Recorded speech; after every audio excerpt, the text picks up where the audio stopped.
보호자분 들어오세요. 하얀 문이 천천히 열렸다. 그 문 너머엔 산소 호흡기를 단 남편이 누워 있었다. 기계음이 일정하게 울리며 생명과 시간을 동시에 세고 있었다. 사고는 갑작스러웠다. 운전 중 신호를 피하지 못하고 가드레일에 부딪혔다고 했다. 의식은 잃었지만 다행히 큰 부상은 아니라고 했다. 나는 그의 손을 잡고 앉았다. 손끝이 여전히 따뜻했다. 그 온기가 내게 말을 걸 듯했다.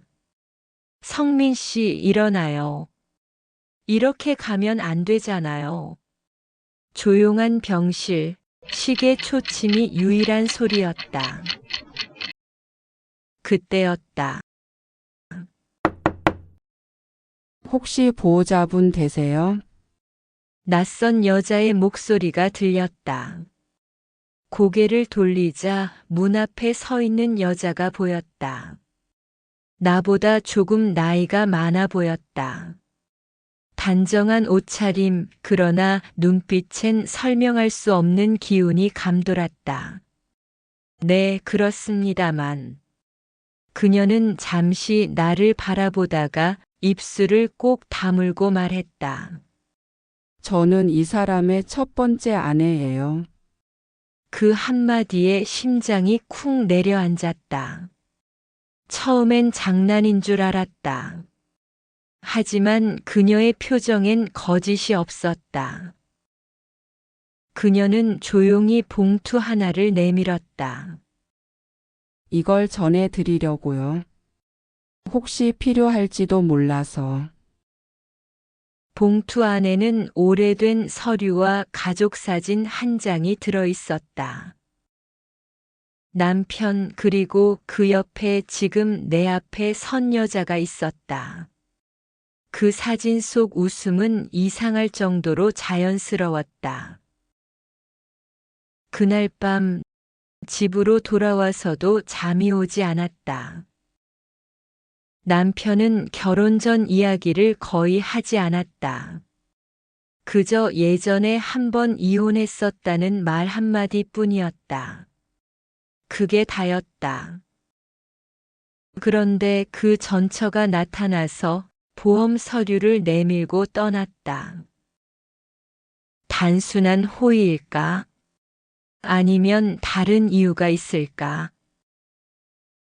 다음 날 병원에 갔을 때 간호사가 말했다. 아침에 오신 분 오늘도 오셨는데요. 아침에요? 네, 환자분 옆에 앉아 한참 계시다가 갔어요. 그녀는 왜 매일 병실에 오는 걸까? 그날 이후로 나는 남편의 과거를 찾아보기 시작했다. 며칠 뒤 나는 봉투 안에 있던 명함을 꺼냈다. 김도윤 사회복지법인 희망재단. 어디선가 낯이 익은 이름이었다. 그날 오후 재단으로 전화를 걸었다. 김도윤 씨 계신가요? 네, 잠시만요. 조용한 정적 후에 익숙한 목소리가 들려왔다. 정연 씨? 순간 심장이 얼어붙었다. 저를 아세요? 그럼요. 성민 씨 아내분이시잖아요. 그녀는 이미 나를 알고 있었다. 직접은 아니지만 오래전부터 알고 있었어요. 그녀는 덧붙였다. 언제 한번 시간 괜찮으실 때 찾아오세요. 드릴 말씀이 있어요. 며칠 뒤 나는 그녀가 일하는 재단 근처 카페로 갔다. 창가에 앉아 있던 여자는 그날 병실 앞에 서 있던 바로 그 여자였다. 그녀는 미소를 지었다. 와주셔서 감사해요. 요즘 많이 힘드시죠? 도윤 씨, 남편하고 언제까지 함께 사셨어요? 10년 전까지요. 이혼한 지 딱 10년 됐네요. 그녀는 커피잔을 돌리며 말을 이었다. 그 사람 예전엔 따뜻했어요. 하지만 어느 날부터인가 사람을 피하기 시작했죠. 그건 내가 아는 남편의 모습과 같았다. 그가 왜 이혼했다고 말했는지 아세요? 그녀는 잠시 침묵하다 낮게 말했다. 그가 원해서 끝난 게 아니었어요.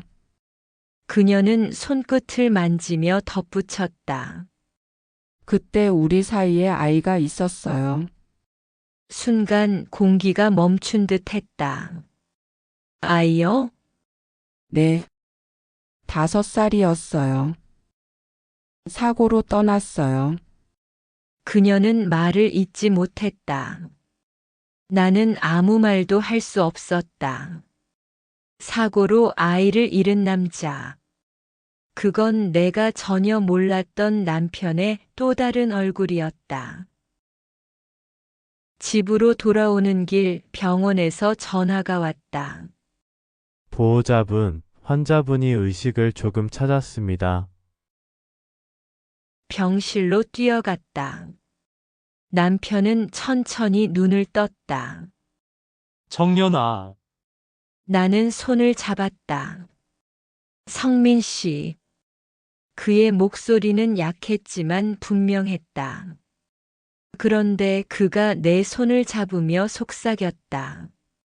도윤아, 나 괜찮아. 그 순간 머릿속이 하얘졌다. 내 이름은 정연이다. 도윤은 그의 전처였다. 나는 그를 바라보다가 천천히 손을 뺐다. 그의 눈은 다시 감겼다. 온기가 남아 있었지만 그 온기가 이제는 낯설었다. 비가 내렸다. 묘하게도 남편이 깨어난 뒤로 매일 밤이면 비가 내렸다. 그날 저녁 현관 앞에 젖은 봉투가 놓여 있었다. 정연 씨에게. 봉투를 열자 라벤더 향과 함께 잉크 냄새가 스쳤다. 병실에서 그녀에게서 났던 향기였다. 정연 씨, 이 편지를 보고 놀라셨겠죠? 저도 이러고 싶진 않았어요. 다만 알아주셨으면 해요. 그 사람은 거짓말을 하지 못하는 사람이에요. 당신을 사랑했다면 그건 진심이었을 겁니다. 하지만 동시에 그는 과거를 지우지 못하는 사람이기도 해요. 편지를 덮었다. 거짓말을 하지 못하는 사람. 그 말이 이상하게 오래 머물렀다. 그날 밤 병실 복도에서 그의 목소리가 들렸다. 도윤아, 미안해. 문 밖에서 그 말을 듣고 나는 한참 동안 서 있었다. 그가 깨어나 처음 한 말은 내 이름이 아니었다. 다음 날 퇴근길, 현관 앞에 또 다른 봉투가 있었다. 이번엔 내 이름이 아니라 박성민님께. 봉투 안엔 오래된 사진 한 장이 들어 있었다. 남편, 그 여자, 그리고 어린아이. 사진 뒤에는 한 줄의 글. 우리 아이가 당신을 용서할 수 있을까요? 가슴이 내려앉았다. 그녀가 말했던 사고는 단순한 사고가 아니었던 걸까? 나는 남편의 서랍을 뒤졌다. 낡은 봉투 하나가 나왔다. 김도윤. 그 안엔 금반지 하나와 수첩이 있었다. 반지 안쪽에는 각인이 새겨져 있었다. 영원히 함께. 그 순간 숨이 막혔다. 그녀가 말한 아이의 이름이 Y였을까? 그 반지는 그 아이를 상징하는 거였을까? 밤이 깊었다. 라디오에서 옛 노래가 흘러나왔다. 그대 내게 다시 돌아올 순 없나요? 남편은 조용히 잠들어 있었다. 나는 그를 바라보다가 중얼거렸다.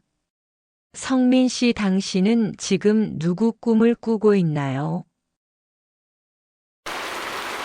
창문 너머로 흐릿한 빗방울이 떨어지고 그 아래 병원 쪽으로 걸어가는 낯익은 여자의 모습이 보였다. 우산 없이 고개를 숙인 채 천천히 걸어가고 있었다. 그녀였다. 그 여자가 또 병원으로 향하고 있었다. 나는 커피잔을 내려놓았다. 오늘은 그녀를 따라가 보기로 했다. 병실 문을 열었을 때 남편은 눈을 뜨고 있었다.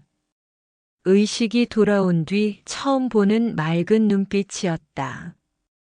정연아, 그는 나를 알아봤다. 안도감이 밀려왔다. 괜찮아? 어디 아픈 데는 없어? 그는 천천히 고개를 저었다. 조금 어지럽지만 괜찮아. 나는 울음을 참으며 그의 손을 잡았다. 그런데 그 순간 그의 시선이 내 어깨 너머로 향했다. 문 앞에 누군가 서 있었다. 하얀 코트를 입은 그 여자였다. 오랜만이네요, 성민 씨. 공기가 멈췄다. 남편의 얼굴이 굳었다. 그리고 아무 말도 하지 않았다. 그녀는 짧게 인사만 남기고 돌아섰다. 그녀의 뒷모습을 바라보는 남편의 눈빛은 마치 오래된 죄책감을 보는 듯 했다. 그날 밤 남편은 계속 뒤척였다. 나는 아무 말도 하지 않았다. 그의 휴대폰이 침대 옆 서랍 속에 있었다. 오래된 기종이었고 안에는 사진 몇 장뿐이었다. 그중 한 장. 병원 침대 머리맡에 놓인 세 사람이 웃고 있는 사진. 남편, 도윤, 그리고 그 아이. 사진 구석엔 희미한 글씨가 적혀 있었다. 2013년 봄, 새 시작. 그건 그녀가 말한 사고가 일어나기 바로 전 해였다. 다음 날, 남편은 내게 물었다. 어제 누가 왔었어? 나는 일부러 모른 척했다. 그는 고개를 숙였다. 혹시 그 여자가 왔었어? 그 여자가 누군데? 도윤이. 그 이름을 입에 올리는 순간 나는 숨을 내쉬었다. 왜 계속 그 사람 이야기를 하는 거야? 그냥 미안해서. 미안. 지금 그게 무슨 말이야? 그는 대답하지 않았다. 대신 병실 창문 쪽을 바라보며 중얼거렸다. 그날 내가 운전했어. 순간 머리가 멍해졌다. 뭐라고? 그날 아이랑 도윤이랑 같이 차에 있었어. 비가 많이 오고 신호를 못 봤어. 그때 아이가. 그는 말을 잇지 못했다. 손끝이 떨리고 있었다. 나는 아무 말도 하지 못했다. 그저 눈물이 천천히 흘러내렸다. 며칠 후 남편은 퇴원했다. 집안 공기가 달라져 있었다. 식탁 위엔 서류 몇 장이 놓여 있었다. 보험금 내역서였다. 수령인 김도윤. 나는 그 이름을 보는 순간 심장이 철렁 내려앉았다. 이건 뭐야? 그때 아이 사고 나고 그 사람이 대신 받아갔어. 근데 왜 이건 우리 집에 있어? 그는 아무 말도 하지 않았다. 나는 그 서류를 들고 서 있었다. 보험금 수령일 2013년 4월 17일. 남편은 그날 이후 회사를 그만뒀다. 그리고 그 다음 달에 나를 만났다. 모든 시점이 이상하게 맞아떨어졌다. 그날 밤 현관 초인종이 울렸다. 문 앞엔 아무도 없었다. 대신 그때처럼 봉투 하나가 놓여 있었다. 이번엔 작은 열쇠가 들어 있었다. 작고 녹슨 열쇠. 그리고 쪽지 한 장. 문은 아직 닫히지 않았어요. 그 문장, 예전에 들은 적이 있었다. 그녀가 처음 병실 앞에 왔을 때 내게 남긴 말이었다. 기억하세요. 문은 아직 닫혀 있지 않습니다. 나는 열쇠를 쥐었다. 손끝이 차가웠다. 며칠 뒤 퇴근한 남편이 내게 말했다. 오늘 도윤이 만났어. 뭐라고? 잠깐 병원 근처에서. 그냥 이야기 좀 했어. 무슨 이야기를? 그 아이 묘에 갔다고 하더라. 그녀가 그동안 돌봐왔대. 그는 깊게 숨을 내쉬었다. 정연아, 미안해. 이런 이야기, 이제는 그만해야 하는데. 왜 이제 와서 미안하다는 말을 하는데? 그냥 자꾸 생각나. 그의 눈빛엔 죄책감보다 다른 감정이 섞여 있었다. 그건 그리움이었다. 다음 날 그녀가 전화를 걸었다. 정연 씨, 잠깐 볼 수 있을까요? 왜요? 성민 씨가 무슨 일 있었는지 다 말했나요? 나는 대답하지 못했다. 그녀는 조용히 말했다. 그 사람 아직 진실을 다 말하지 않았을 거예요. 그녀의 말이 귓가를 맴돌았다. 진실을 다 말하지 않았다. 나는 병원 근처 작은 공원에서 그녀를 만났다. 그녀는 조용히 앉아 있었다. 손에 작은 상자를 쥐고 있었다. 이게 뭐예요? 그 사람이 제게 남긴 거예요. 사고 난 날 이후로 한 번도 보지 않았어요. 상자 안에는 녹슨 열쇠와 함께 작은 USB 하나가 들어 있었다. 이건 그날 블랙박스 영상이에요. 나는 상자를 들고 집으로 돌아왔다. 남편은 잠들어 있었다. 컴퓨터를 켜고 USB를 꽂았다. 화면에 떠오른 영상. 비 오는 날 도로 위. 차 안에서 웃고 있는 세 사람. 그리고 그 아이가 말했다. 아빠, 우리 노래 불러요. 다음 순간 타이어가 미끄러지는 소리. 비명. 그리고 화면이 꺼졌다. 나는 숨을 쉴 수가 없었다. 그 영상의 마지막에 남편의 얼굴이 카메라를 향해 있었다. 입모양으로 뚜렷하게 읽혔다. 내가 지켰어야 했는데. 그날 밤 남편은 아무 일도 모르는 듯 잠들어 있었다. 나는 불 꺼진 거실에서 혼자 앉아 있었다. 탁자 위엔 열쇠와 USB가 나란히 놓여 있었다. 문득 그녀의 말이 떠올랐다. 문은 아직 닫히지 않았어요. 그 문은 대체 어떤 문이었을까? 그의 과거일까? 아니면 내 결혼 생활일까? 새벽 5시. 남편이 부엌에서 물을 마시고 있었다. 그는 내게 물었다. 정연아, 너 그 여자 만났지? 나는 대답하지 않았다. USB 봤어?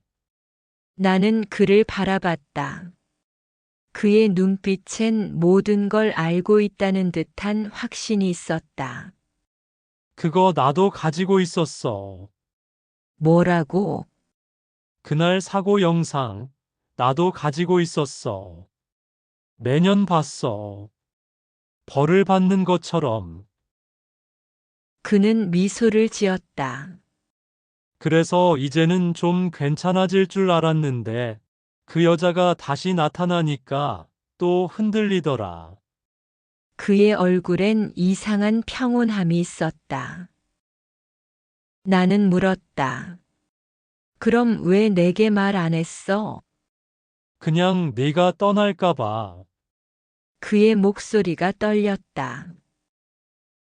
정연아, 나 정말 너한테 미안해. 하지만 그 사람에게도 미안해. 그가 고개를 숙였다. 그 말에 나는 아무 말도 할 수 없었다. 나는 더 이상 울지 않았다. 남편의 지난 10년, 그녀의 지난 10년, 그리고 내 지난 15년이 한꺼번에 무너져 내리는 기분이었다. 남편은 여전히 내 옆에 있었다. 하지만 그 마음의 절반은 아직 닫히지 않은 문 너머에 머물러 있었다. 그날 이후로 남편은 말수가 줄었다. 우린 같은 집에 살지만 서로의 눈을 피했다. 밥을 먹을 때도 마주 앉은 식탁이 낯설었다. 가끔 그는 멍하니 허공을 바라보았다. 그날 꿈을 꾸었어. 어떤 꿈? 도윤이가 웃고 있더라. 그는 씁쓸하게 웃었다. 그 아이는 날 원망하지 않더라. 그게 더 괴로워. 나는 아무 말도 하지 않았다. 그 말이 오히려 나를 더 아프게 했다.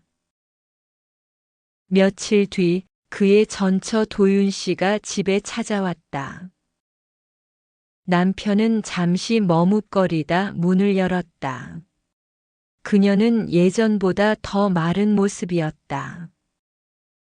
성민 씨 이제 그만 놓아줘요. 남편은 아무 말도 하지 않았다. 당신이 그날 운전했다고 해서 내 아이를 잃은 죄책감이 사라지는 건 아니에요. 그녀의 목소리가 떨렸다. 나도 이제는 당신을 용서해야겠다는 생각이 들어요. 남편의 눈가가 붉어졌다. 미안해요. 그녀는 고개를 저었다. 이제 미안하다는 말 하지 말아요. 그녀가 돌아서려는 순간 나는 뒤에서 조용히 물었다. 그날 이후 당신은 왜 다시 이 사람을 찾아왔어요? 그녀는 잠시 망설였다가 말했다. 이 사람은 내 아이의 마지막 기억이니까요. 그 말에 나는 아무 말도 할 수 없었다. 그날 밤 남편은 술에 취해 있었다. 정연아, 우리 처음 만났을 때 기억나? 응. 당신은 나한테 두 번째 기회라고 했지. 그는 웃었다. 그게 진심이었어. 난 그때 다시 살아보고 싶었거든. 그의 눈빛은 멀리 어딘가를 보고 있었다. 근데 결국 다시 그 문 앞까지 와버렸네. 무슨 말이야? 그 문. 그때 닫히지 않았던 그 문 말이야. 그는 한참을 침묵했다. 이젠 내가 닫아야 할 때인 것 같아. 다음 날 아침 남편이 없었다. 휴대폰도 차도 그대로였다. 현관 신발장엔 작은 봉투 하나가 있었다. 내 이름이 적혀 있었다. 정연에게. 봉투 안엔 편지 한 장과 녹슨 열쇠 하나. 정연아, 미안하단 말, 이제는 끝낼게. 도윤이와 그 아이, 그리고 너에게. 나는 너무 오래 그 문 앞에 서 있었던 것 같아. 이건 내가 마지막으로 닫고 가는 문이야. 나는 숨이 멎을 것 같았다. 바로 경찰에 신고했지만 이미 늦었다. 그는 다음 날 아침 강가 근처에서 발견되었다. 차 안엔 그 열쇠와 편지만 있었다. 그는 문을 닫고 떠났다. 장례식이 끝나고 도윤 씨와 나는 마지막으로 마주 앉았다. 그녀는 조용히 말했다. 그 사람은 결국 자기 방식으로 책임을 졌네요. 나는 고개를 끄덕였다. 이제 문이 닫혔을까요?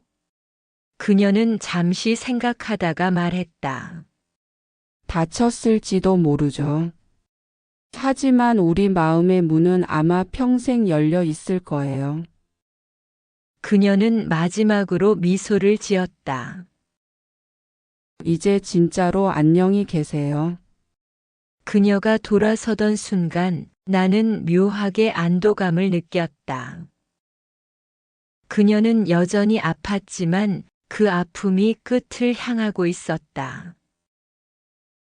시간이 흘렀다. 나는 혼자 그 집을 정리했다. 서랍 속엔 남편의 낡은 수첩이 있었다. 그 안에는 짧은 메모들이 적혀 있었다. 그녀의 웃음 기억하기. 아이는 별이 되었다. 정연 나의 마지막 가족. 그리고 마지막 페이지. 문은 이제 닫혔다. 그날 밤 창문 밖으로 바람이 불었다. 나는 천천히 눈을 감았다. 그의 말이 떠올랐다. 문은 아직 닫혀 있지 않아요. 이제는 알 것 같았다. 그 문은 누군가의 죄나 기억이 아니라 결국 용서의 문이었다는 걸. 나는 조용히 중얼거렸다. 이제 그 문을 닫을게요. 그리고 오랜만에 깊이 잠들었다. 며칠이 지났다. 집안은 낯설고 조용했다. 식탁 위 남편이 늘 머그잔을 내려놓던 그 자리.